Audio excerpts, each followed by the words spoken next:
You're listening to Video Villa Podcast, episode 19, Friday the 13th, 1980, directed by Sean Cunningham, written by Victor Miller.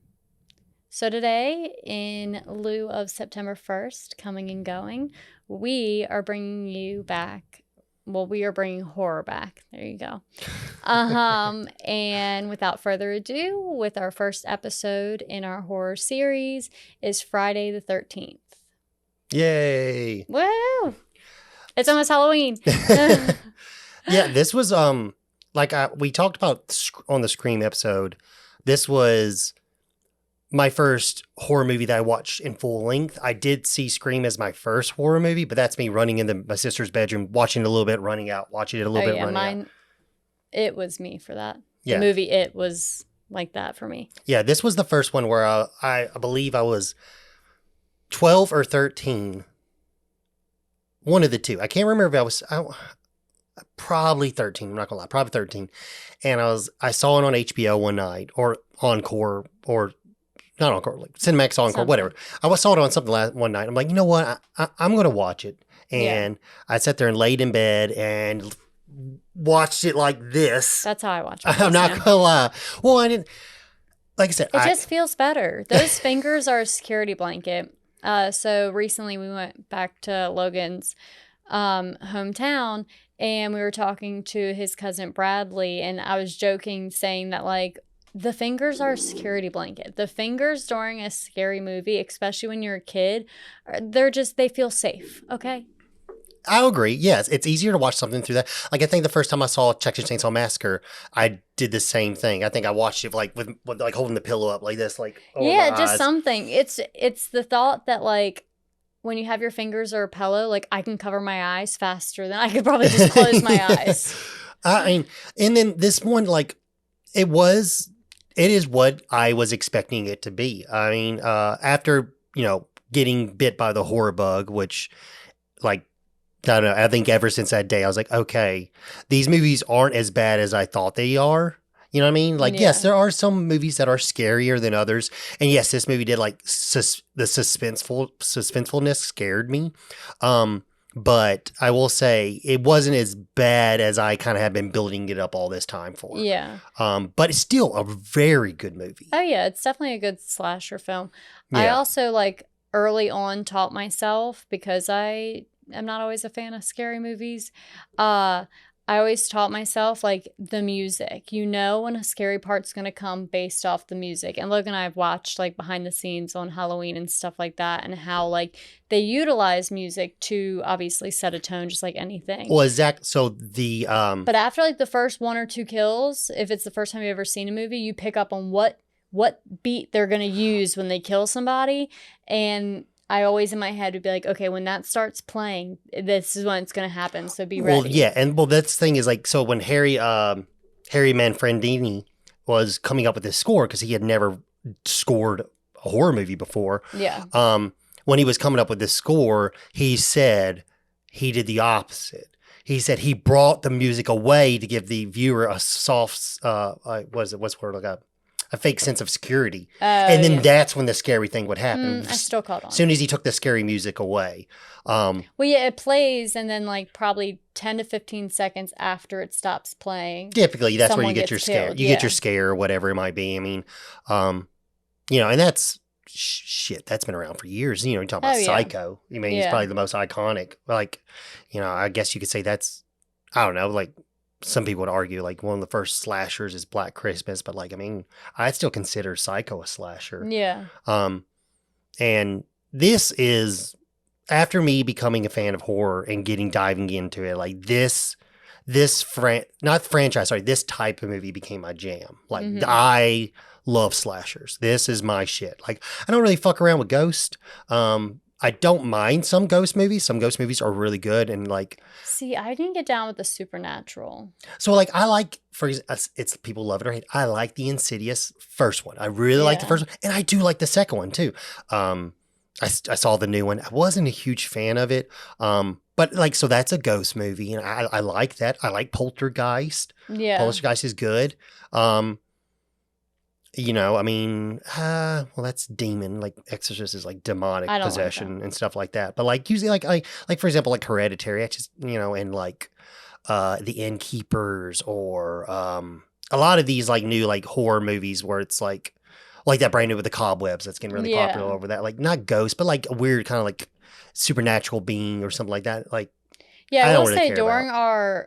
so every October, just us ourselves, watch a new like old school horror film every Friday or Saturday night. And in doing that over the last couple of years, I've like found a niche for old like 80s slashers. Well, that's the Those primary. yeah, those I can like get down with. Those don't really get to me in a bad way like some other scary movies do. Yeah, because we But watched the Friday 13th Part 4, and you yeah. said you didn't like hate it as much as you thought you were going to hate it. Yeah. But then growing up, I really liked like the supernatural stuff. But if anyone remembers, I don't know if it was on ABC or what it was on, but The Haunted, The which is Haunted. like it's a show, but they go into people's homes and like they have like the ghost hunters there and I mean, stuff I've like seen that. Ghostbuster shows before, or I like those. I don't like. I can remember they would like one evil being was in a person's house and they trapped it in a mirror box and they took it outside and blew it up. I don't know, but Oh, I don't know if that's the haunted, but or a haunting. I think it's a haunting, and maybe it's on Fox. But it used to come on at like 3:30, 4 o'clock, hmm and I would sit down with my mom and watch it after school and like late elementary school. And that kind of stuff never bothered me. I like that kind of stuff hmm more than like scary movies as a kid. But my also like my family doesn't watch scary movies, yeah, as you've been told. yeah. I mean, that's the thing is like I'll I don't have a lot of people close to me that like. I mean, Rob likes scary movies, and then Yeah, like I mean, I actually got him to go see the Evil Dead remake with me, and he's like likes scary movies, but he hasn't like seen a lot, and that was like he was like, dude, I ain't never seen anything like that yeah. movie because that movie is like, I mean, it's the first one's They're off, more travelers than they are movie yeah, seers, but which is nice. it's definitely it's up there, like as far as like Yeah, horror. It's not gonna be like your traditional horror. Like anyone who walks off the street probably would not see a movie like that or whatever. But yeah. more like people that are into horror, yes. Then you get down those rabbit holes in which, like I said, I could say that the Friday 13th. The first one was my rabbit hole. That's what got me going into horror, and then ever since then, I started collecting horror. And I just love this. Like, I love the slasher genre. I've really been getting into the Giallo films, Hmm. Giallo style films, which is like a slasher drama, which is like Yeah. Italian, where it's like, typically there's like a knife of some sort and someone wearing some type of rubber gloves, and you don't find out who's killing everybody till the end of the movie, Yeah. which technically this same formula, you don't know who's Yeah. killing people till the end of the movie. So I really be getting into stuff like that. And like, when I look for, because it's funny. So back when you could still rent movies at Netflix, so I was 13. I think Netflix came out when I was like 16 years old. And Hmm. my friend was all bragging about it. And I was like, saying, hey, dude, it's awesome. You can just get whatever you want. And it was like, at that point, it was only $7.99. Hmm. And I could get one movie, unlimited rentals for about one movie at a time, turn it in. And then the next 3 days, I had my second movie. Yeah. And that's what I did. I went to Netflix, I typed in horror, and I just started adding things to my list based off the album covers. Yeah. And I mean, my movie covers and how cool they looked. I was like, all right, gotta watch that one. Gotta watch that one. Yeah. Gotta watch that one. Gotta watch that one. Because this was at the time where where Movie Gallery had actually went out of business, and we still had Video Villa, but their prices were pretty high. And then, I mean, it was my first job, and I had after school working a couple hours here at the movie theater. Yeah. So, but I could afford $8 a month at doing Netflix. Yeah. And that's what I did. I mean, that's where I learned about a lot of stuff. I know some people got on forums and learned about that way. I wasn't really into that. Hmm. Because I just wasn't, it was a small town, Tennessee. Didn't really Yeah. I just didn't really venture into the forums and stuff Yeah. and try to like look up stuff. I used IMDb to find a lot of shit. but that was as far as my reach went. And then I used, like I said, Netflix, and that's where I really started seeing a lot of the stuff. And now these days, and I tell everybody all the time, and I like it because I can sample a movie before I want to feel like, okay, I want to add it to my collection. But Yeah. Tubi has been fantastic. If you want slashers, you want horror, you want, freaking Italian horror, you want giallos, you want just a lot of things. yeah, if you fucking Tubi's got it all, Mhm. and I like it because I can use it to sample. We're not sponsored. No, so no. I'm just saying I like it because Don't root for them too much. I'm just saying like it's good to watch a movie before you make the decision to make the purchase to buy the movie because especially with Blu-rays at $30, and if you've never seen before, and $30 Or if is you're kind a of a collector, gamble. just buy the movie. Well, yeah, true. But I usually like to buy stuff that I like, and I mean I don't Yeah. typically want to buy something just if I didn't like it just to have it. I'm more of a I like what. Right. No. You sure about that? You sure about that? Anywho, all right. Let's I guess let's talk more about the movie so it's boring people's ears about Tubi. But yeah, so I guess I'll go into some of the facts and stuff. Yeah. This movie, it came out in 1980. It did amazingly well. You got 1978, you have Halloween, and everyone saw how much a little low budget for about $300,000 turned into buckhoes of millions of dollars in profit. And that's when people are like, hey, these horror movies, you can shoot them for cheap, and people go see them. Yeah. And the fact that you shoot them for cheap, your return, even if it's not a big blockbuster, if it's not like 300 million, like Rocky or something like that, but you get your return back because it only cost you less than $1 million to make it. And then that's basically kind of on the boot tails of Halloween. We get this movie where it was an independent film, and it was made for about $550,000. Mm-hmm. And then it made over $59 million. Yeah. Incredible return. It is definitely different. A lot of people say, well, it's a Halloween ripoff, but I don't, in my mind, when it comes to a ripoff, and I understand, like there's, I guess it depends on the person thinking about the definition, but like, I think a ripoff is like a complete, like there's like, a blatant reuse of material. Yes. So like, for example, if this movie was based off of a crazy person who escaped a mental asylum and was killing people at a camp, yes. Yeah. This movie is about a crazy woman that's killing people at a camp. So I mean, yes, it's a slasher and it's in the same genre, but I wouldn't really call it a ripoff. But no, I wouldn't call it a ripoff at all. I mean, it's two completely different issues. One's a psychotic child that's becoming an adult and put in an insane asylum and escapes. And this is a overly grieving mother, controlling mother that is trying to get revenge for her son. Two different things. The mainline story is different. And I like that. That is cool. Like that was the one thing when Victor Miller was writing the script, they thought it was so crazy how like he wanted to make something where like the love of a mother would do anything. Yeah. And then to sit in it and think about that, it's pretty fucking wild. And which I think this movie a very, very good horror movie. I mean, obviously we detour from that when we get Jason in the next film, and we still get the mother element, but after that it just kind of goes off the rails. But it's still, the franchise is great, and Jason is a very good added character to the franchise to give it longevity. It's just overall a good franchise, and it's just it's just a great movie.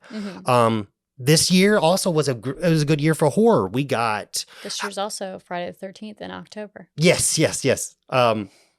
We got Hotel Hell. We got Prom Night. We got Terror you were talking Train. about the year that was released. Yeah, 1980. I'm talking about this year. No, so 1980 was a good year to get horror. This movie came out on Friday the 13th. So that was when it was released. But in that year, we got Hotel Hell, Prom Night, Terror Train. We got The Shining, which if you haven't checked out our Shining episode, check it out. Yeah. I might tag this at the end of the video. You can click a link to go to the Shining episode. You get Bury the Dead. You get the more graphic movies like Mother's Day from Trauma, and then you get like New Year's Evil and stuff like that. So this was a decent year for horror, but mind you, like nothing really did as well as Friday the 13th. And it's a little bit different because like this movie, you get not a crazy amount of gore, but you get gore. You do get gore. It's definitely not overdone. Well, and it set the road, even though there's some movies that were in pre-production while this movie was being made. But a lot of movies will say, oh, well, that's very similar to Friday the 13th. Some movies, like, for example, The Burning was in pre-production before this movie was being made and stuff like that. So it wasn't any, like, sort of rip-off of it. It just so happens to have similar ideas. But similar slashers, you got The Burning, you got Sleepaway Camp, you've got The Prowler, which is a great movie, which Tom Savini also worked on the special effects for. You got The Mutilator, which I like that one. That one's really good. Slumber Party Massacre, Pieces. I think Pieces was 81, which is kind of like a giallo slash. I mean, it's yeah, I guess you consider a giallo, but that's another like very gory. I think that was another Italian made one. And then later you got like another Who Did It, like The Intruder. Or I think it's just called Intruder, whatever. But it didn't set the rails for all these movies to be made, but it definitely, I think it helped with the overall ability for these movies to do well. Sean Cunningham is the director on this one, which is funny. He hadn't really done too much horror before this one. He came off of Broadway. He did a movie called Together, which got him a little bit of steam. It was kind of like it wasn't a pornographic movie, but it was a movie that a lot of sex was in. And it was kind of like artsy, but like it wasn't like, I wouldn't completely call it a porno. But it did really well, and fun fact, he actually made that with Wes Craven. Nice. And then a couple years down the line, they get back together, and they did Wes Craven's Last House on the Left, which if my memory sounds correctly, that was his first dip into horror. Which that's another violent, very messed up movie, but it's great. I even like the remake. The remake's good. I like the remake. A lot of people shit on these like remakes in the late 2000s, but I thought it was actually pretty good. Especially like I Spit on Your Grave. That remake's good too as well. Sean, yes, he was inspired. We go back to the Halloween. He was inspired from Halloween to do something like this. Same thing. That's when Victor Miller had never written a horror movie before, and he watched Halloween to try to get the idea of what the formula was, the beats and stuff like that, which makes sense because at that time it had been one of the most successful horror movies. So of course you're going to take tricks from the master. Well, yeah, obviously. Exactly. I mean, plenty of people in the production industry use other things as blueprints. That's just the way life works. Quentin Tarantino is notorious for it. Quentin. I say Quentin. Did I say Quentin? Oh, it's how you said Quentin Tarantino. Oh, not Quentin. Quentin Tarantino is notorious for it, where he literally takes things from other movies, but it's nothing. It's not like, oh, I'm ripping that off We should do Death Trap. Death Proof, you mean? Yeah, Death Proof. But yeah, we had Death Proof's a good one. I do like Death Proof. I love me some Kurt Russell. Add it to the horror thing. But yeah, so like, he's in. But that's the thing. He's like, yeah, I took it from that movie. I took it from that movie. He's like, I thought it was cool and I want to use it in my movie. And the thing is, he's completely honest about it. So like, yeah, I mean, it is what it is. It's like showing homage, I guess. Yeah, I would say, which is, I have no problem with that. So at first point, all he had was the name. Sean Cunningham, all he had was the name for the movie. Friday the 13th. The scariest movie ever made. And the most terrifying film ever made. And he put out an ad in Variety. And he basically created the image where it's Friday 13th and then it's like breaking the glass. Before he even had a script. And just from the image alone, he had people already wanting to buy the film before a script was even written. At that point, he was like, okay, well, I know people want to see it. Now let's get down to doing it. And that's when Victor Miller came on and they started writing it. Which the script was kind of loose. It was a very loose-based script. While they filmed the movie, a lot of the stuff was like just thought on spot. Yeah. Like they knew, like, I want this person to die. I want this person to die. This person gets their throat cut. All right, well, how do we get there? Yeah. And then they just kind of filmed on spot and just kind of like put the script together. You know, they had a blueprint, but put the script together while they were filming it, which I think is kind of cool because the movie is, in a nutshell, people hanging out and you're just waiting for them to die. Yeah. I mean, ultimately. Yeah, ultimately. Like, yes, it can be. It's pretty straightforward. It is. And it can be boring at times. I will give you that. But on first view, it is so suspenseful. You know, rewatching it, you can kind of get past the suspense because you've already seen it. Yeah. But that first viewing, it is so suspenseful. And you forget that in fact is like you forget how boring it might be. Yeah, I will say like the final, what you think is going to be the final kill, but she doesn't actually die. That part is like, that's your cliche. Like, okay, come on. You either kill her or don't kill her. I feel like that. I feel like I usually get in that mood over films like this where I'm like, okay, either die or don't die. One or the other. Like, even though I love Scream, like that final scene, it's like, okay, somebody just fucking kill somebody already. Or don't kill somebody and let's move on. Like, if no one's gonna die, let's just end the movie. Like, and because they're just chasing each other around the damn camp for like what felt like forever. And it's like, okay, come on. I will get, yes, there was some things that you can feel like they had to stretch it out a little bit. But that's all horror film, like old horror films. It's a part of the horror cliche. It's weird that we're saying 80 movies are old horror films. I said older. Oh, I was just saying, like, I mean, it's just funny because we are at that point where, 80s. That's over 30 years ago. Yeah, I mean, we watched older ones, but yeah. So I mean, 80s is kind of old. I mean, I feel like it was a pivotal point, so it's a good touch point for horror films. Yeah, no. Talk about them. Yeah, I mean, this is definitely where things skyrocketed. The movie was funded. By a guy named Phil Schooner, or Scuderi or something like that. And they didn't really. I was looking into stuff like, so apparently he was like a person who knew to fund movies that had like a lot of money.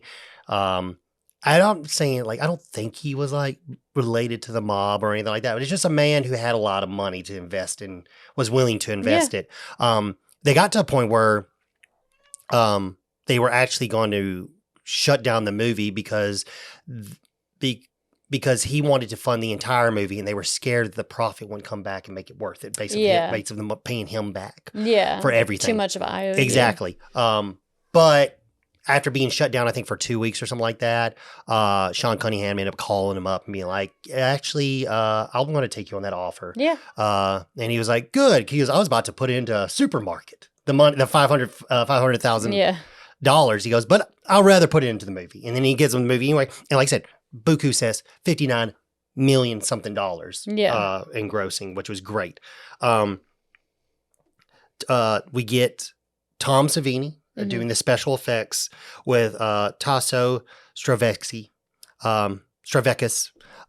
And he's pretty much fresh off of Dawn of the Dead. At that time, Sean Cunningham said he had seen Dawn of the Dead and he really liked the special effects in that. And he's like, how about we get that guy? And that was, Tom Savini. And this was kind of like, yes, Dawn of the Dead is great special effects in Dawn of the Dead. And, but this one, like, it just took him off and he was the slasher guy after this point. He went on to do, The Burning, Prowler. I mean, the list is on and on and on and on. Back up, kitty. Sorry, our cat is intruding and wanting to be pet. Go.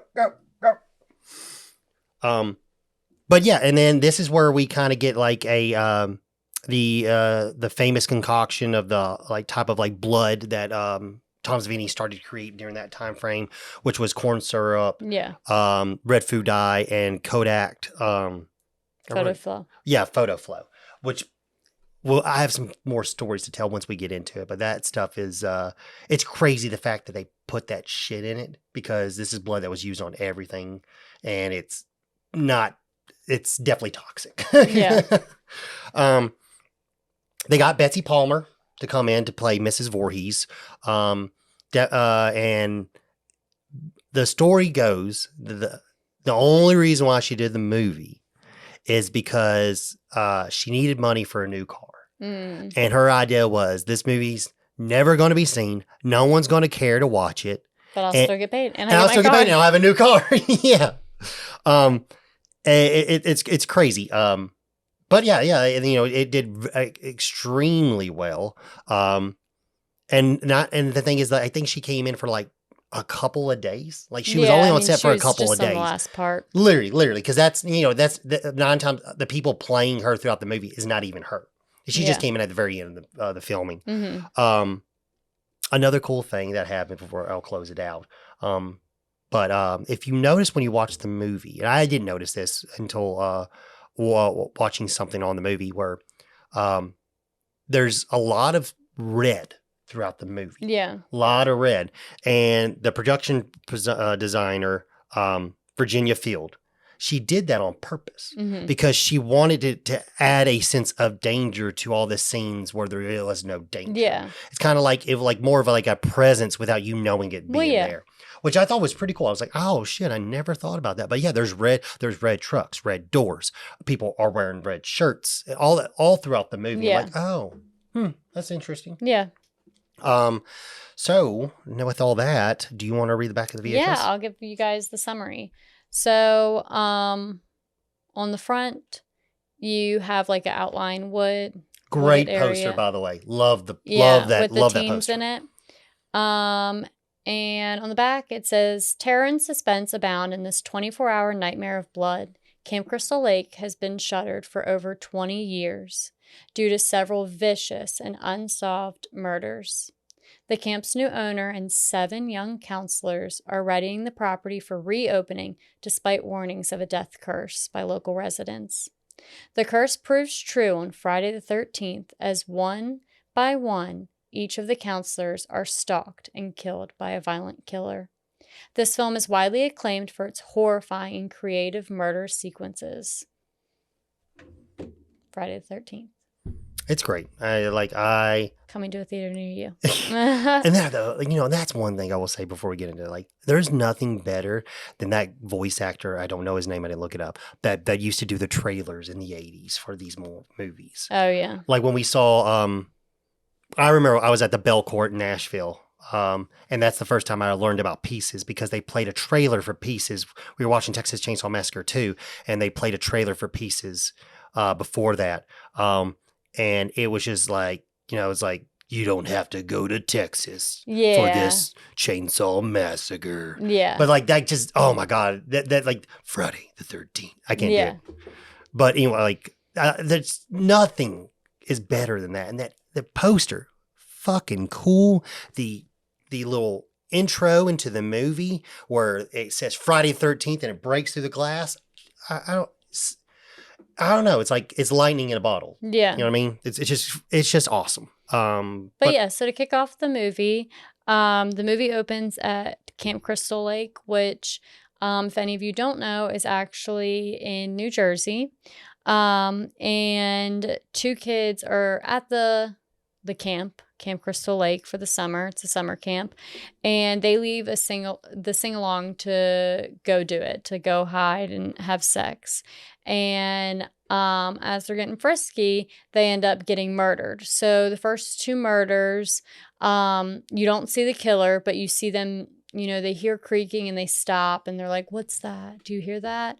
And they kind of like don't pay any mind to it. And then you get the killer's point of view where they're creeping up on the people and then end up killing them, and you get the screams and stuff and like then also you also find out is they know who is killing them. They know who it is. Like, we weren't doing nothing. Like that lets them know. They're like, explaining themselves. Like we're just over here. Sorry. Yeah. And that's the thing is, so you know who? It's not some stranger. You know who's killing you, which I think is even scarier. Yeah.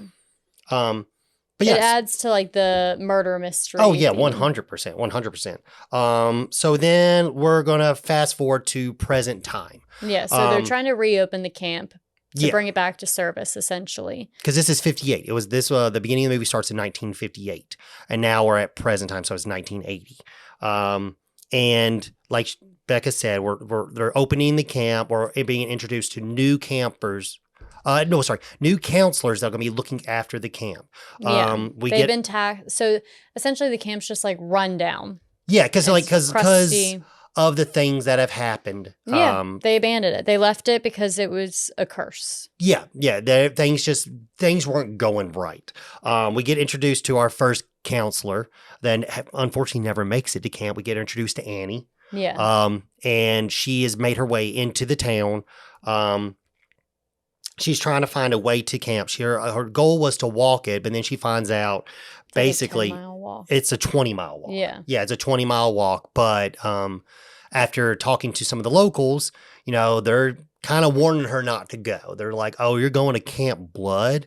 Yeah. And they're like, she's just like, "I guess," Yeah. So a man, Enos, who's a truck driver, ends up agreeing to give her he's going that way, but he's only going that way like 10 miles. Yeah. So he'll get her halfway there. But, which is funny, when we get our first little, like, secondary kind of, like, scare, when they're walking to his truck, and the town crazy named Ralph comes out of nowhere, and basically is like, I guess, what's a red herring mean? I guess maybe like a shot caller, like he's trying to forewarn her. Yeah, okay, yeah. So we get a little red herring. Or a whistleblower. Yeah, or whatever. Like where he's trying basically kind of like, not a shot caller. You're going to Camp Blood. Don't go there. Don't go there. It's cursed. It's bad. You shouldn't go there. And so he's, okay, well, he's just talking off. Oh, that's the town crazy. Don't mind Ralph. He don't mean much. Did you mean like a canary? Canaries are like, what did I say? A red herring. I think it's canaries. I don't know. I've heard it said a lot, so I used it. There you go. Again. I like to pretend I'm intelligent. You are very smart. Without a doubt. But yeah, so she makes her way, gets in the truck and makes her way towards the camp. And then we get Ned and Jack and Marcy. Yeah. So, Ned, Jack, and Marcy, they are another cluster of counselors. Essentially, like, all of them are friends, and they've all teamed up to be counselors at the camp and reopen the camp this summer. So they're making their way to the camp, and they meet with Steve and Alice, which Steve and Alice, I think, are like a couple. Yeah, that's what I took. I took it that they were a couple. Like, they were friendly, and she kind of agreed to go to the camp with them because she likes them. Yeah. But it just kind of seems like maybe this wasn't the best idea, like, because it seems like she's from California. Yeah, I believe. She's unfamiliar. And like she did this, but she's kind of weary. Like maybe she might want to go back to California. Steve doesn't want her to go back. He wants her to stay with him. Then we also get the rest of the crew. So this is kind of when everyone comes to the meeting point, besides obviously Annie. We get Bill and Brenda. Yeah. And this is when Steve leaves to go for town. They are at this like open shed like thing. It's an archery shed. And you get like a fake scare, like where they're scaring each other. So they're also like feeding into the whole like, ooh, we're in a spooky place type thing. Yeah, he basically Ned, when Brenda's putting up the archery. Yeah. Ned shoots at her, but which hits the bag. It's not something you should not do. Definitely. Oh my God, like she could have been a shot. Well, yeah. And it was funny. Was it when we were watching it, I had the subtitles on because, for God's sakes, every time you watch something, you got to put subtitles on because freaking speakers on TVs don't work like they used to. Until they get to commercials. Yeah. And then, but yeah, so it's when he starts just like, sweetheart, and it says Humphrey Bogart impression. Yeah. Humphrey.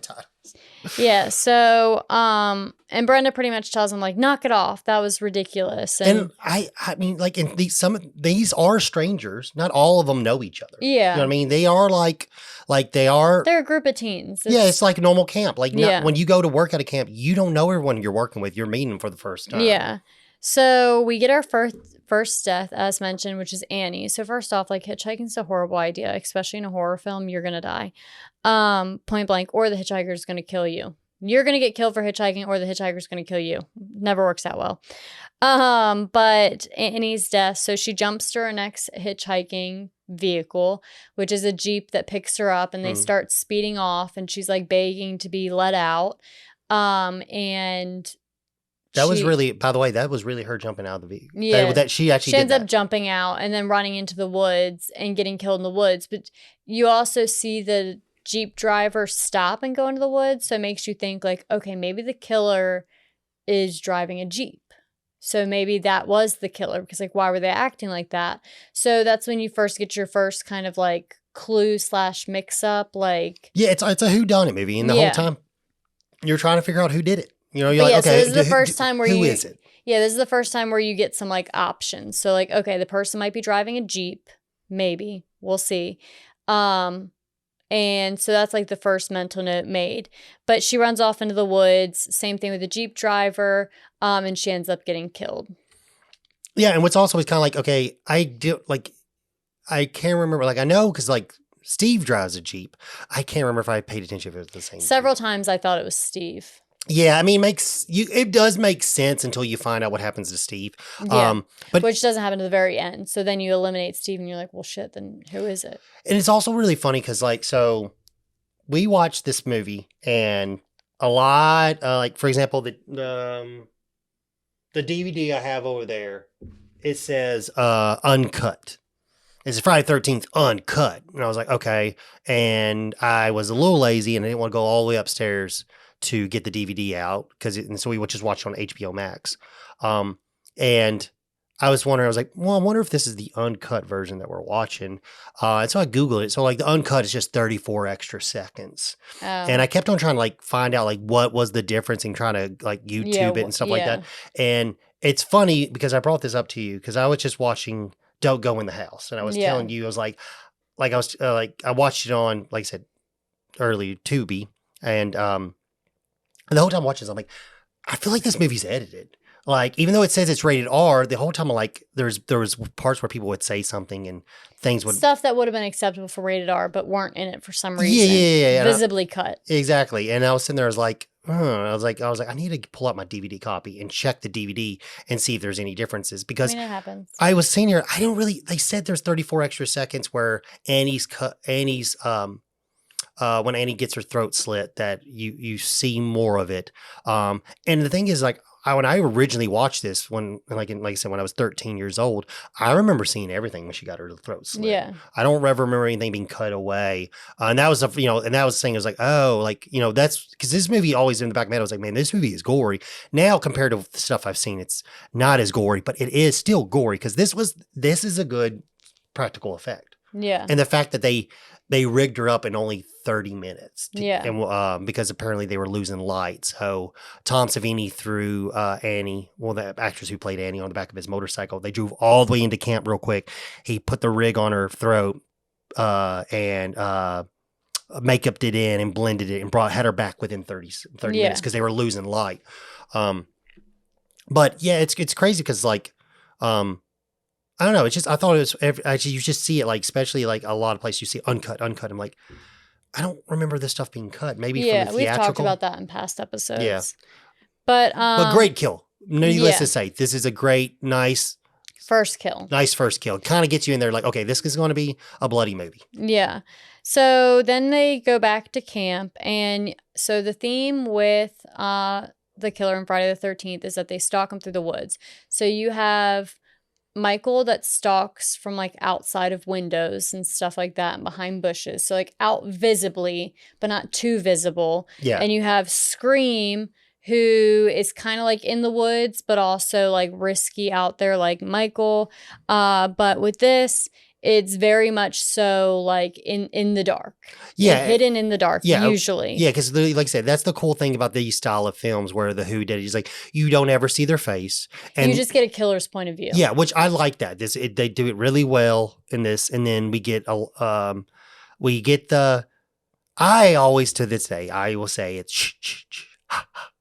But the composer said he got the words from Betsy Palmer, and he said he wanted to say kill mom, and then so he said kill, so ma. I'm like, but I don't hear that. Oh, I don't know. I have to listen over again.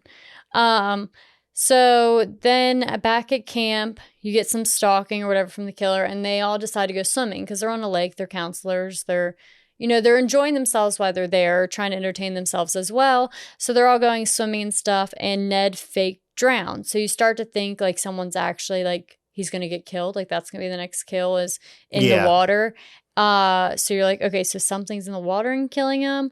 But it ends up he is faking it. And he fakes it all the way until they pull him up, and then he scares them. Pulls a Sandlot. Yeah. And so they get on to him for that and tell him to, knock it off, Ned. And the girls get kind of pissed off at him. Just like your normal group of friends. No, yeah. When someone's being too much. It's people that are basically immature, being immature, doing immature things. I mean, Logan doesn't like being scared by people. Huh? I said that means Logan doesn't like being scared by people. No, I'm just saying I'm saying like he's being, he's just that one friend in the group. There's always that one friend in the group. Yeah. So now they're back in the cabins, and which girl comes across the snake? I forget. Was it Allison? I think Allison is in the cabin trying to make coffee or something like that. Allison? I thought there was only an Alice. Is it Alice or Allison? Alice is dead. Annie is dead. Oh, yeah. Whatever. It's a lot of common names. Anyway, besides Ned. But there's a snake in the cabin, and they're all like freaking out. It's just a giant black snake, which I feel like, whatever. But they riot over this snake. Yeah. I mean, are throwing pillows, pretty much trashing the place over They're a acting snake. like it's a spider. Yeah, even then. But what do you do? Just chop its head off. So eventually Phil takes a shovel or axe, whatever, and just cuts it up, essentially. I think it's the machete. Oh, yeah, whatever. Yeah. But they end up getting it after they completely wreck the cabin over a snake and, kill the snake. Yeah, it's I don't know. And that's another thing is I meant to look it up. I was wondering if that was a real snake that they killed. It looked real. I don't know why they would kill a real snake. I feel like I don't know. I feel like there's a moral compass there. Yeah, but I don't know. Or lack thereof. I don't know. When you're doing independent films, sometimes you do things that you shouldn't do to save money. I don't know. They would have had to save money, so that you mean they just went on a hunt for a black snake and were like, this'll do. Maybe. I feel like it would have been cheaper and easier just to get a fake snake. Either way, we'll find out. But yeah, so then basically after all this commotion, we get a little introduction for the town police. The cops show up. Basically, Ralph has gone missing, and the police are trying to look for him because it's that small of a town. And typically, when he goes missing, he ends up freaking people out, and he ends up getting arrested and stuff. And they're just trying to keep their dabs on the town crazy. And we get the funny line where Ned's messing around, joking around, acting like he's an Indian and stuff, and then the banter. The banter back and forth is really funny between the cop and everybody because he's just he's very quick with his little his he's sayings. to the point. Yeah, and he's just sit on it, Tonto. Yeah, so he accuses of him smoking weed or whatever, and then he's he gets to the point. He's like, "I'm looking for Ralph. Have you seen anybody?" And they're like, "No, we haven't seen anybody. Yeah, and that's also we can do." But not only that, but when the cop tries to leave, he attempts to, I guess, be a cool guy or whatever. So he's driving a large police motorcycle, and he like spins out on gravel, and I swear to you, he was gonna fall. I swear he was gonna wreck twice. He peels out, and I swear to God, this guy, I'm sure, probably did not know how to drive a motorcycle at all. I mean, so he peels out on the gravel and tries to make it like Papa Yui, and he he almost eats it then, and then he like fishtails a little bit as he's like leaving the trail, and like definitely looked like he was gonna lose it at that point. I did think it was funny though, because like when he's like, y'all been smoking weed out here or something like that, and Kevin Bacon's character, Jack, is like, I don't smoke causing cancer. I don't know. It's just really, it's just they're just being smart asses, and it is funny. And there's a big thing. That's great because that makes you like the character. Yeah. You like the characters. You know, every person's different. Jack, Ned, Bill, they're all three different people. Yeah. Allison, I think it's Allison, Brenda, and Marcy, they're all three different girls. Yeah. And that's the whole point. We're building up a type of rapport and relationship with these characters. So, you know, when they do die, you somewhat care about it. Yeah. But anyway, so yeah, it goes on a little bit more. We go back into the cabin, and what happens is, I believe Allison's trying to put something up in the pantry, and boom, there's Ralph. Yeah. Right where the police was looking for him, basically. And he once again warns them, you should leave. You shouldn't be here. You should go home. Even Enos, when he was driving Annie before she got killed, was doing the same thing. You should leave here. Yeah. Everything ever since and 57, the boy drowned. 58, the two children were murdered. They tried to open the camp back in 62. The water was bad. Like, it's just nothing but bad things come from this place. Yeah, and they pretty much team up, and they just tell them, like, get out of here. Yeah. You're the town crazy. Get out of here. Which, no offense, that'd be pretty scary if you open a pantry and someone you've never seen before just comes out of the pantry. Yeah, I wouldn't have went in the beginning. They do events there, and I was talking to Logan about seeing if we could do one on Friday the 13th this year. They're sold out. But Logan was like, isn't that kind of creepy? I'm like, I mean, I'd rather do that than watch a scary movie. It's just a movie set. Like, it's nothing. I don't know. Still, it's just kind of like, you ever think of like maybe someone's like fucking crazy and it's like, you know what? It's Friday the 13th on this camp. I'm going to fucking kill some people. In today's time, I would not put that past somebody. Whatever. But it's still cool. I mean, it's real life. We could get out. I mean, but also, like, you should be concerned about that at this point in time when you go anywhere, because people sadly have that thought process in a lot of places, apparently. But yeah, so they tell them to scram, get out of here, and they kind of like don't really pay any mind to it. But now is a pivotal point because they all start to break off from each other. Yeah, so everyone goes their separate. It's nighttime. They're going off. We get Ned, he's exploring a little bit, and there's another cabin, and he sees someone in the distance, and as we see them as well. We can't see their face, but you can see them come out of the cabin, go back in there, and then come back out, and then Ned sees them go back in the cabin. And we're very like, okay, what's going on here? So then Ned goes and investigates, and unfortunately, that's the last we're going to see of Ned until we find his body later. So then it cuts to Jack and Marcy. Because that's another thing. You see these teens get killed, but you don't see them after they die. You don't see everyone. Well, you do see them after they die. You don't see everybody. You don't see everyone get killed, but then you see the what happens from their demise. So then it starts raining, and then we go back to Jack and Marcy. Obviously, Jack and Marcy are a couple of some sorts. And they're heading back to the camp. And they're going to start to do it, basically. Yeah. Which this movie is funny. Like the franchise definitely moved on from this movie to being a little bit more raunchier and a little more schlocky and stuff. But this one, I mean, the first one I wouldn't really say. The first one's like not. I would say it's tasteful. Like it doesn't. I mean, Marcy is a little nude for like one scene, but it's nothing like ridiculous and raunchy or anything like that. I think it's a basic 80s horror film. Yeah, well, yeah, I mean, some definitely are like more on the far end of the spectrum as far as like titties galore. But this one's definitely, I would say, like it's more passive when it comes to like that demographic of the nudity. And you know, we get to see basically Marcy and Jack have sex, and little to our knowing that Ned is dead and he's on the top bunk. Yeah. We get to see the camera pull out. We see Ned has been killed. So after Marcy and Jack do it, she has to go to the bathroom. So she leaves to go to the bathroom. And then you see Kevin Bacon's character, Jack. He lights up a cigarette, starts smoking, and he gets a little bit of drip of blood on his forehead. Yeah. And then we get the famous arrow through the throat. This scene scared the fucking shit out of me because I had no idea. He's laying down. It's a knife that comes up. No, it's arrow. Oh, okay. I thought it was a knife. No, it's arrow. It's it scared the shit out of me when I was little. Well, not little, 13.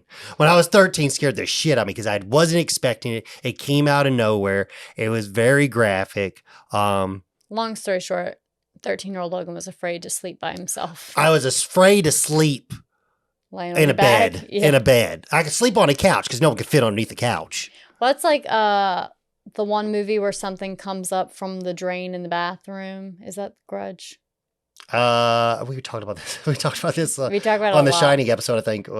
But I don't remember. Either way, that petrified me, and I was just convinced something was going to come out of the tub and kill me. But yeah, it's terrifying, and its funny thing is like it. While the movie was being made, Tom Savini had set up a fire hydrant pump to pump the blood. Yeah. And then Tasso was underneath the bed, and he goes to pump the blood. And when he goes to pump it, the freaking hose at the tip of the pump busted off. So that's when it first comes out. There is no blood for a couple of seconds, and that wasn't on purpose. There was supposed to be instantly blood. Yeah. And then Tasso goes underneath there, and he basically grabs the hose and just blows through it. Yeah, forces it. Yeah, forces through. And that's when we get to see the big spurt. Yeah. And stuff like that, which makes it look even cooler. Yeah. So pretty much in this part, they just knock out about 20% of the teens in the camp. Yeah. Because after that, we got Annie. Annie's dead. Ned's dead. Now Jack's dead. Now we're moving to Marcy. Yeah. So Marcy's in the bathroom, and you see something going around the stalls or whatever. Or she's in the outhouse, and she starts catch on to it and gets weary, and she ends up getting knifed down and killed. Well, she's using the bathroom, and she goes to check the stalls because she hears something. Yeah. And it's really cool because for a very short second, we see her looking in the stall, and then behind her head, we see the axe shadow lift up. And then it cuts to her turning around. And unfortunately, they were actually going to have a prosthetic head get hit with the axe, but it kept on not working basically. Yeah. So what they did was they rigged up a fake axe, and they hot glued it in a sense to her face and did a cutaway and then showed her face, which very cool. And also this was pretty gory. You didn't get this in Halloween. Yeah. When people die in Halloween, you don't see anything. You eventually get it in Halloween. Yeah. And Halloween 2 in 1981 is when Halloween 2 came out. Definitely you get the gore in that one, which I love. Halloween 2. Yeah. Love it. A lot of people don't like. I love it. But anyway. So now you start to hear you get a little twist. So now we've had people hearing just noises, creaks and stuff that you would hear in any old place. And they end up investigating partially and getting killed. Well, Brenda now is getting ready to go to bed, and it's storming out. There's no power at camp at this point. And she keeps hearing someone yell, "Help me," into the woods. And like any idiot in a horror film, she goes to figure it out. I'm sorry, but if you're ever in danger and we're anywhere, you're on your own. Well, yelling, "Help me," ain't gonna get me to help you. I promise you that. The one thing I don't understand here, and it's just to take it out of the movie for a second, but okay, so she goes to her cabin, is wearing her poncho, her rain jacket, puts on her nightie, and then hears someone scream, "Help me," and leaves and doesn't put her raincoat back on. That's just... I don't know. I just thought it was really funny because that's the first thing I would do is put my raincoat back on. I wouldn't go out there. The first thing I would do is not go out there. I'd shut everything down and be like, I didn't hear a thing. So she hears "Help me." She goes and investigates, and she ends up at the archery range, and the lights suddenly come back on, and she's like trailing through the woods, like yelling back at it, and Yeah. she keeps hearing it. So lights turn on and are all on her, and she's like yelling, and then suddenly we hear a loud scream, and that's pretty much like what you get for Brenda being killed. Yeah. Like I said, what we said earlier, so some of the kills, yes, you don't see on screen. Which, that's fine. It's typical for a horror movie to like have people die off screen to save money and stuff. Yeah. Makes sense. But I don't know like how she died, because some of the people we find that killed off screen, you see how they died. I'm not really sure how she died. I just know when we see her Either way, she's later in the dead. film, I know she's wrapped around with rope or something. Yeah. I don't know if she maybe Miss Voorhees strangled her. I don't Yeah. know. But So now you only have two people left. yeah, Bill and Allison. Yeah. Bill and Allison hear the scream, and also notice that lights were turned on at the archery range. But then That's what Allison tells Bill when he Yeah. comes back in. yeah, but then they were turned back off. So they go in to investigate. While investigating, they head to Brenda's bunk, or her little cabin, and they find an axe in her bed with a little bit of blood on it. This obviously kind of gets them to worry, so they want to use the phone. They head to the camp office to get the phone, to find out after breaking in, because the door's locked and Steve has the key. They find out after breaking in that the phone wires have been cut. So obviously, someone wants them to stay there. They go to the truck. Now the truck won't start. The truck that they... So at this point, Brenda's just like, we're walking. I want to walk Yeah, out of exactly, here. exactly. We need to get out of here. We'll just walk. We'll hike. It'll be fine. And Bill kind of tries to calm her down and be like, it's okay. Yeah. We'll figure it out. It'll be all right. We'll get out of here. Just trying to ease her mind and stay, which I'd be like, I'm hiking. I don't really give a shit. I'm either going to die trying or I'm going to die standing That's here. funny because like die trying. a lot of these things is like they introduced into like the Friday the 13th game, because that was one thing is like, all right, if the truck don't work, you can just try to leave the camp by a certain time or something like that. It is kind of cool when you get this stuff, like you get this franchise that just blows up and you get all these extra goodies from the movie that are like not a movie to watch, but little other like treasures and stuff like that. Like, like freaking figures like this and stuff. I always like that. But yes, back to the movie. So this whole time, Steve is trying to make his way to camp. Yeah, he headed to camp. I guess his Jeep stalls out on him. The cop picks him up and he's going to take him the rest of the way. But then midway back to the camp, mind you, like Steve, he went to the camp to run some errands, get some stuff. He ate some food at a diner, and is on his way back. So he's almost back at the camp while the police officer gets a call where there's been an accident or something like that and he's needed. So he has to drop him off so he can hike the rest of the way to the camp. And he makes his way to the camp, just gets over past the sign, and then someone's flashing a flashlight at him. Yeah. And once again, we get the thing is, he knows the killer. He knows the killer. So far, none of the teenagers knew the killer. Yeah. None of them knew who it was, but it's somebody that Steve knows. You know what I mean? So it's like, okay, well now you're like, because then like Becca said earlier, you thought it was Steve. You kind of do think it's Steve. You do kind of think it's Steve for most of the movie. He owns the place. He drives a Jeep. I forget what it was, but something about his yellow jacket. And then suddenly Steve dies, and you're like, well, shit. Oh, shit, ain't Steve. Well, who the fuck's Steve? And it wasn't Ned, even though Ned was weird. Yeah. So then you're like, well, dang. So this is when it eliminates mostly everyone you thought it was. Yeah. So now we're at the point, we're back at camp. And the last thing great to happen is the fucking power goes out. Yeah. Right? The generator stops working. So Bill leaves to investigate. He leaves Allison. He's like, I'm going to go check on the generator, try to get it back up and running. Allison gets tired of waiting back for Bill to get back. Off. Yeah. So after her little nap or whatever, she's like, okay, well, I need to find him because it's been a while. Yeah. So she goes to try to search him for him. She goes to the generator room and can't find him. And then she turns the door and then there you see him. He's hanging with a bunch of arrows in him. Arrows, yeah. Yeah. What's called, unfortunately, there's another sad thing is like, so when, once going back to the fucking fake blood they used, that goddamn Kodak photo flow, it got based off the prosthetics, and it was because it was running down his face. Yeah. It got behind the prosthetic and was setting on his eye, and the actor who played Bill lost his vision for 6 months out of that one eye. It took him 6 months to get his vision back in that eye, which it's like, that's freaking crazy. Yeah. So she freaks out and heads back to the cabin and starts to pretty much like shack up. Like, she is in panic mode. She's locking everything up. She's trying to protect herself. She rigs up the door, and as she's kind of like in the kitchen and she starts to feel a little safe, she pulls the blinds closed. You know, she's going undercover.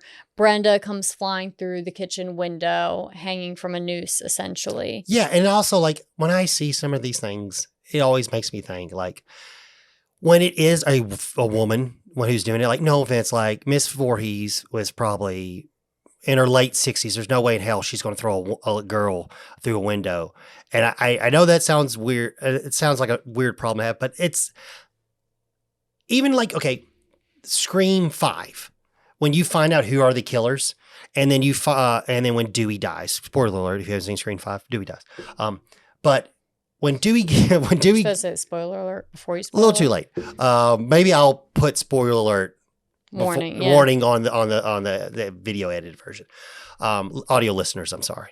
But when you find out who the killers are, and you find out it's the teenager girl who's like probably if 105 pounds soaking wet, there's no way in hell she put 2 knives through Dewey and was able to lift him in the air and gut him. That irritates me a little bit. Always add up. Yeah, that irritates me a little bit. I'm like, okay, come on. Someone who's working on this, like, hey, this don't make sense. Yeah. There's no way this little girl can lift double her body weight. I think that's sometimes where you just ruin things for yourself. Probably. You think too far into it. Probably. But teach their own. So Brenda's freaking out because, Allison's freaking out. Yeah, Allison's freaking out as Brenda comes through the window. But then she notices a car shows up, and she's convinced that it's Steve because she knows Steve was supposed to be coming back. Yeah. Or coming by that night. So she runs out and she sees that it's a lady, and then she's taken back and she questions Mrs. Voorhees. Yeah, she goes, I'm a friend of the Christies. Yeah, what's going on? What's going on? We don't need to leave. It's okay. What's going on? So she's trying to like comfort her, but not too much. Like, you get the vibe that you're like, this lady's weird. Something's weird. It's off. But Allison in her panic is like just trusting her pretty much, and is like, come inside, come look, blah, blah, blah. And now you just enter a huge battle between Mrs. Voorhees and Allison. You find out soon as she gets inside and she starts talking, you're like, oh shit, this bitch is crazy. Yeah. Like, she's crazy. She ends up like, she sees Allison on the ground, or she sees Brenda on the ground, obviously dead. And she like acts sympathetic, but then she's also not. And she's immediately jumps into, playing kind of like a mind game. And she tells Allison the history of the camp, and she says about the little boy that dies and how 2 camp counselors should have noticed, but they didn't. Mind you, this was the birthday of his death. Yeah. He died on Friday the 13th in 1957. So she and Mrs. Voorhees ravels all that information, and then she also unloads the fact that she is Jason's mother. Yeah. And now you get this like, Mrs. Voorhees obviously is going to try to kill Allison. And then you get this demented thing where it's almost like Jason is talking to his mom. Yeah, like she's hearing voices in her. It's like she's hearing voices through her and stuff like that. So obviously that means Mrs. Voorhees has been the one killing everybody, and now she's going to kill Allison. And this is the part where I talk about where in every horror film, it's this last death, and you're like, is this person going to die or are they not? But it's just this like long goose chase. Yeah, well, apparently, Tom Savini and Tasso were done for the day. And they were, and they were leaving, and they were witnessing this fight that was happening between them. And they looked at each other and they were like, we need to provide some assistance, because they're like literally trained swordsmen and stuff like that from like theater and stuff like they were I mean, Tom Savini was in Knight Riders, where he plays kind of like a knight on a dirt bike. Like, they're actually trained swordsmen. So they're like, okay, well, we need to help them out. So they kind of choreographed the fight, and with all the like the breaking of the oar and the stabbing and stuff like that. So it's like they go at each other for a little bit, and then Allison runs off into the woods, and then it's like kind of this chase or whatever, but then Miss Voorhees is kind of like staying back waiting. And then they fight, and Allison will take a swing at Mrs. Voorhees and knock her over for a little bit, but never actually kill her. Just kind of push her down, and then runs again. So it's this like cliche cat and mouse chase. And it's also funny too, because like so apparently while they were practicing this off camera, so Betsy Palmer came from like theater background and working in theater and stuff like that. And like when someone smacks someone in theater, apparently back then they smacked them. Well, yeah. So Mrs. Voorhees smacks Allison. Yeah, she really smacked her, and then she breaks down crying, and they had to explain like, no, Betsy, we don't do that. We don't do that here. This is movies. Like, I need that new car. Yeah. I need this new car. Way too bad. But yeah, we get this long fight, and long story short, neither one of them die. Neither one of them died? What are you talking about? I didn't think she actually killed Mrs. Voorhees. She cuts her head off. Oh, yeah, I forgot. So either way, Allison finally stops just knocking her to the fucking ground 5 million times and chops her head off. Yeah, she gets that. And this is like, well, dadgummit.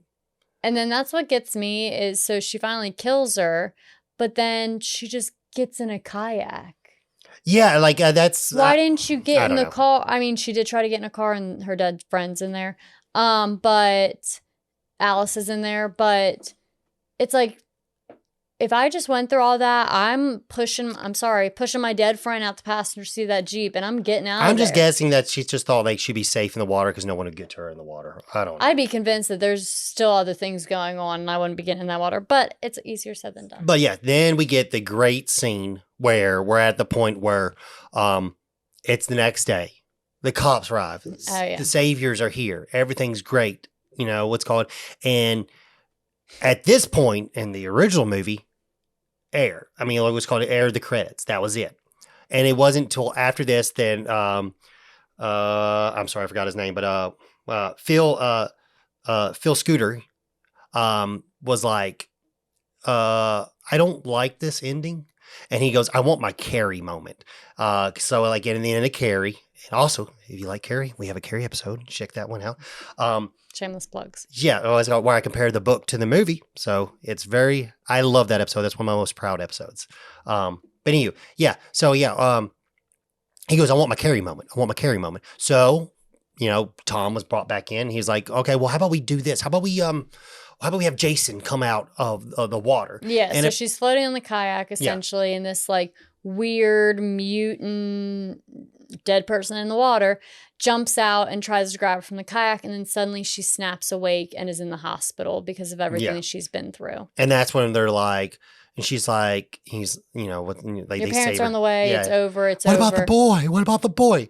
The boy in the water. What about him? Like, we didn't find no boy. Yeah. And then it's that, and they're medically treating her and her parents are on the way. And then that's the end, essentially. Yeah. It was just funny because, like, a lot of people bring that up because then you get the second one and then Jason's the killer in the second one. And it's like, obviously there's a big time gaps because in the first one, he's a little tiny boy and, it's this big mutant of a man in the next movie, which doesn't make sense because then he ends up killing Allison.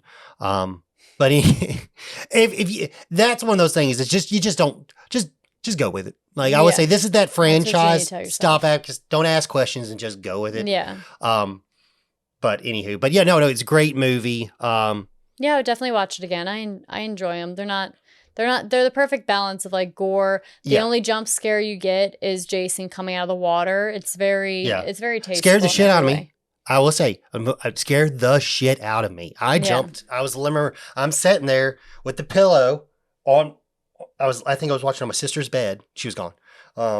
And I'm sitting there like on the TV because she had cable. She had a Okay. satellite in her room. I'm getting to it. She had satellite in her room, and like so I didn't have satellite in my room. I only had my DVD and VCR player. So I'm sitting there with the covers, and I like scared. I mean, literally scared the fucking shit out of me. Like I fucking jumped back in the bed. Everything like it was. When you don't know it's coming, it's scary. It's fucking scary. That's a jump scare. I know. I'm just saying. I don't know. Anyway, it's crazy. Like this is how you do. This is how you do a horror movie. It's funny because like the same year we got The Shining, which they spent $19 million on, and only made a thing. What I wrote it down because, $47 million back. This movie was made for $500,000 and made $69 million back. Yeah. That's how you do it. That is how you do it.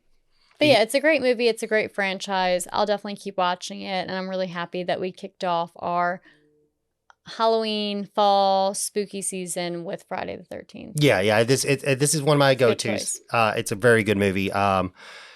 Is it the best slasher? No, but it is a very good one. It's hands down. Like it's a classic. It's great. You know, yes, it can be boring at times after the first viewing, but still, I mean, it's suspenseful. It is, you know, it is what it is. And that's the thing is, this movie could have just ended here. Like you can act like none of the other ones even exist, and it'd still be just a fantastic it's still good movie. quality on its own. Yeah, 100%. But thank you guys for joining us for Friday the 13th for our 19th episode. Next time we will hit our 20s, which is super exciting. All right. As always, definitely like and subscribe on any of your preferred socials. And definitely give us a rating if you're feeling like it. We appreciate it. Oh, 100%. And on to our horror series. Yeah. We'll be probably rocking out a couple more, and then coming in the next months and stuff like that. And then we get October, we're gonna go wild. Yeah, and then we get to roll into Christmas, which is just I'm screaming inside for Christmas. I really am. I'm so excited. But yeah, like, share, and subscribe, you guys. I really appreciate all the love and support we've been getting lately.